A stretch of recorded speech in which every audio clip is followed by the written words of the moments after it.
কুদ্দুস। আবার আমার নবী বিশ্ব নবী যখন সিজদায় লুটিয়ে পড়তেন, আম্মা জানা এসে বলেন, আমরা তো সিজদার মধ্যে সুবহান রাব্বিয়াল আলা বলেই শেষ, কিন্তু বিশ্ব নবী তাহাজ্জুদের নামাজে, নফল নামাজে, সুন্নাত নামাজে তিনবার সুবহান রাব্বিয়াল আলা তাসবিহ পড়ার পরে তিনি পড়তেন সুবহুন কুদ্দুসুন রাব্বুল মালাইকাতি ওয়ার রূহ। সুবহ কুদ্দুস রব্বুল মালাইকাতি ওয়ার রূহ। সিজদায় লুটিয়ে পড়ে বিষ্ণু নবী এই দোয়াটা পড়তেন। নফল নামাজে, সুন্নাত নামাজে কিংবা তাহাজ্জুদের নামাজে সুবহান রাব্বিয়াল আ'লার পরে কি পড়তেন? সুবহুন। আওয়াজ করে বলেন, সুবহুন কুদ্দুসুন রব্বুল মালাইকাতি ওয়ার রূহ। মানে আল্লাহ আপনি প্রশংসিত, আল্লাহ আপনি অতি পবিত্র, আপনি সব ফেরেশতা কুলের রব, ফেরেশতাদের সরদার জিবরাইলের রব। সুবহানাল্লাহ। আজকে থেকে পড়বেন সিজদায়? হ্যাঁ, বারোয়াখালীবাসী পড়বেন নাকি হুজুর নামাজে তো পড়ি না? হ্যাঁ, এরকম নফল নামাজে, তাহাজ্জুদের নামাজে, সুন্নাত নামাজে সিজদার যে তাসবিহ সুবহান রাব্বিয়াল আ'লা তিনবার পড়ার পরে আমার ভাইরা, মহিলা প্যান্ডেলে আমার যে মায়েরা বোনেরা আছে, আজকে তো রেকর্ড হয়ে যাবে, কালকেই ভিডিও পেয়ে যাবেন। তিনবার সুবহান রাব্বিয়াল আ'লা পড়ার পরে পড়বেন সুবহুন কুদ্দুসুন রব্বুল মালাইকাতি ওয়ার রূহ।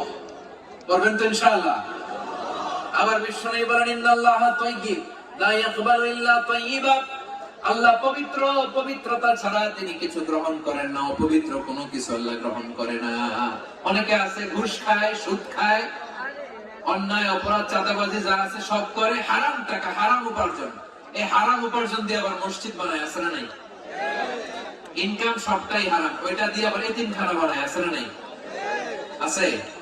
ওইটা আল্লাহ কবুল করবে না, কারণ আল্লাহ নিজে পবিত্র। পবিত্র না হলে কিছুই অ্যাকসেপ্ট করেন না। সুবহানাল্লাহ পড়েন। তাহলে বুঝলাম তিনি আল কুদ্দুস মানে অতি পবিত্র। এরপরে আল্লাহ বলেন আমি হচ্ছি আসসালাম। আওয়াজ করে বলেন আসসালাম। আসসালাম মানে হচ্ছে শান্তির আধার। সালাম মানে কি? শান্তির আধার, যার কাছ থেকে শান্তি আসে। দ্য সোর্স অফ পিস, তিনি শান্তির আধার। এজন্য আমরা একে অপরের সাথে দেখা হলে কি বলি? সালাম। কি বলি?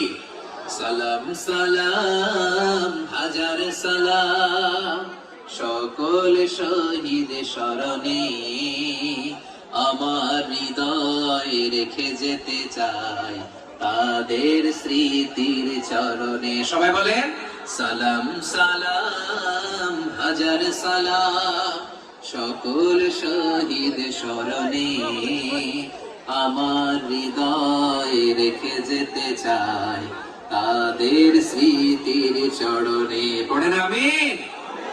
আমরা সকল ভাষা শহীদ, সকল মুক্তিযোদ্ধা তাদের জন্য দোয়া করি, এবং 24-এর ছাত্র নাগরিক অভ্যুত্থানে যারা শাহাদাতের সর্বোচ্চ নাজরানা পেশ করে এই নতুন ভোরের বাংলাদেশ আমাদেরকে উপহার দিয়েছে, তাদের জন্য আল্লাহর কাছে দোয়া করি। সবাই বলেন আমিন। আমার প্রিয় বারোয়াখালীবাসী, আপনারা কি ক্লান্ত হয়ে গেছেন? কষ্ট হচ্ছে?